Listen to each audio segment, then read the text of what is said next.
And then, of course, there's a whole another accounting piece to all of this where you're actually tracking your deposits as such as deposits, not as sales. You want to make sure that you're doing whatever kind of transfer you have to do on the back end when you are applying those deposits, or if you have a system that allows you to do that automatically, then of course you want to utilize that as much as possible. How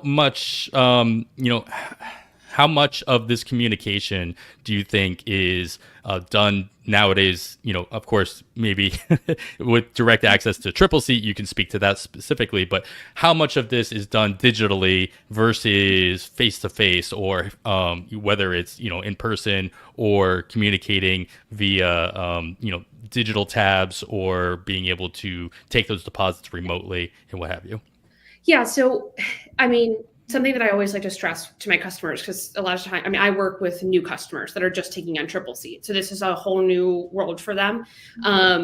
Especially, if you're working with a smaller brewery who, this is their first software that they're taking on, right? So I like to express the importance of making things easier for your customer.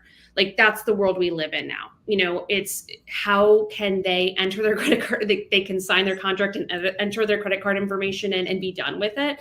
You are going to, one, save tons of manpower that you were going to have to use when trying to just call someone up and beg them for their credit card information, right? And also, it just gives the customer a better experience if they have a really easy, efficient time going ahead and filling out that information, rather than having to hunt it down or make copies of a check, that type of thing.